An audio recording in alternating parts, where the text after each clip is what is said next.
Welcome to the Grand Atlas video series. Today's video is the Capitol building, and that's Capitol building, as opposed to Capital City. But to make things confusing, the word Capitol is spelled with a capital C. I digress. Here we have Capitol Hill at the eastern end of the National Mall. And here we have the United States Supreme Court dating to 1935, the highest court in the land. And the Library of Congress, specifically the Thomas Jefferson Building, home of the largest library in the world. And here, of course, we have the full modern United States Capitol. At this precise area is the exact spot presidents and presidents-elect stand every 4 years for an inauguration. The far left section of the Capitol is the Senate. The far right portion is the House of Representatives. From end to end, it's more than 750 feet wide. Ronald Reagan was the first to hold his inauguration on the West Front, the side we're familiar with now. Here we have the hill from the opposite angle. And here we have the east front of the Capitol, the original front of the building, where most inaugurations were held until 1981. In fact, as surprises many people, here's the famous Kennedy inauguration in 1961, not on the side we see inaugurations today, when he famously said, "Ask not what your country can do for you. Ask what you can do for your country." Here's the extravagant Library of Congress.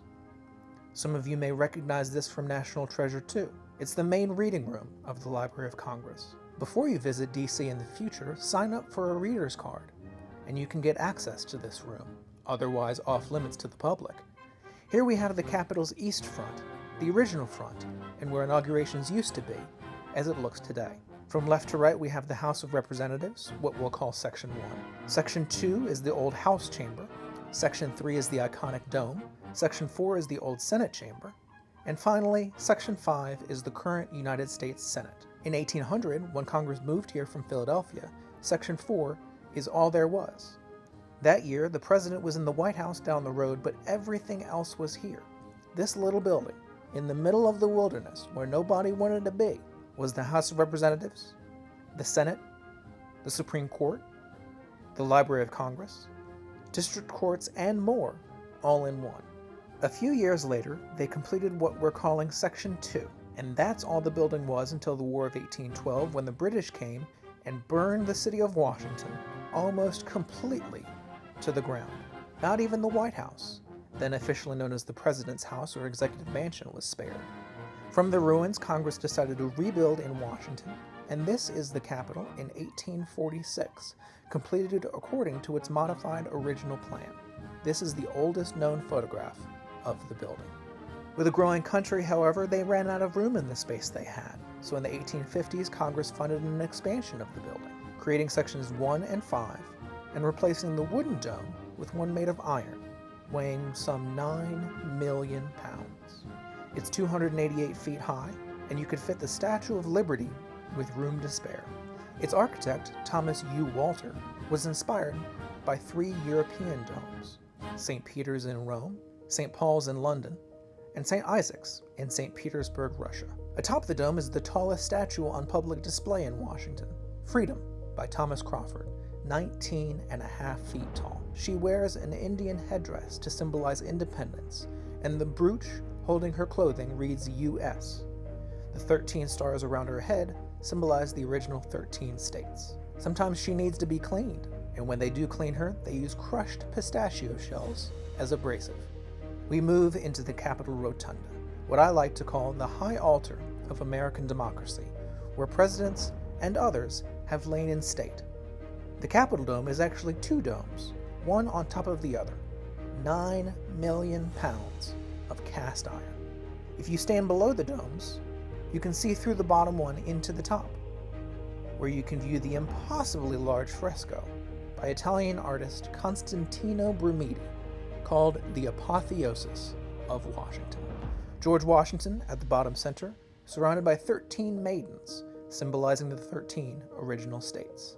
America's original motto, E pluribus unum, out of many, one, hundreds of millions of people, one union. Note the star above each maiden's head. Here we have George Washington sitting amongst the heavens, literally ascending to the divine as a god. He is surrounded by figures from classical mythology. Washington is draped in purple, a royal color, with a rainbow arch at his feet, symbolizing hope.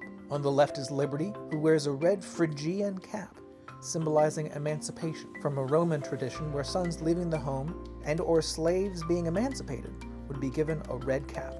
She holds a fasces, representing authority and strength through unity, also an ancient Roman symbol. Question: in the ancient Greek Olympics, you did not get a medal if you won.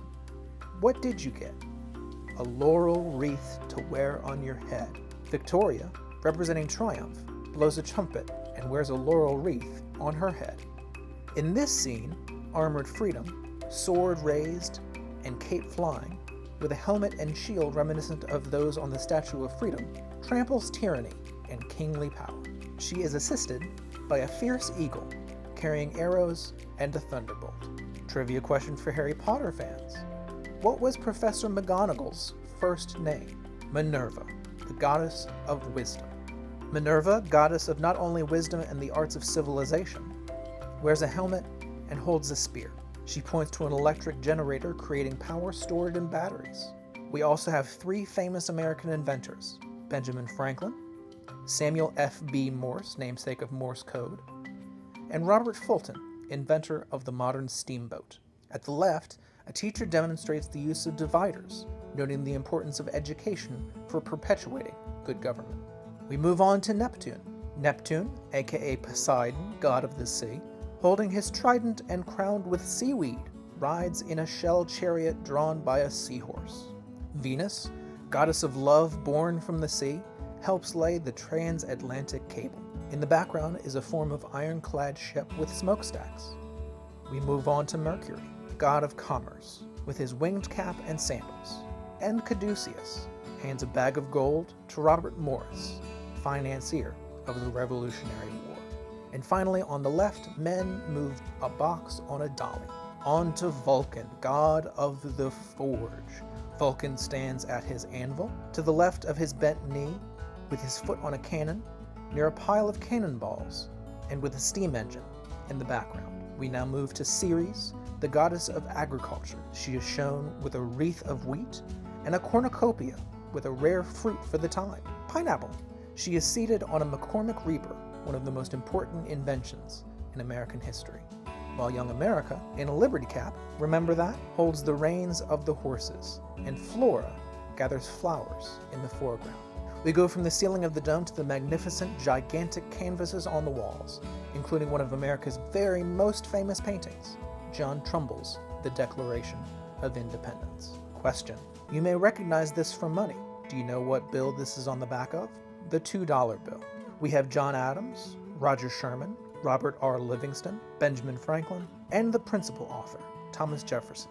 These members of the Committee of Five, who drafted the Declaration of Independence, are shown here presenting it to the Second Continental Congress, led by John Hancock on June 28, 1776, at Independence Hall in Philadelphia. This is the first painting Trumbull completed for the Rotunda, and by far the most famous. Trumbull's next painting is the British general surrendering to the Continental Army, led by the figure in golden pants, Horatio Gates. Saratoga in 1777 was the battle that led the world to know Americans were not going down without a fight.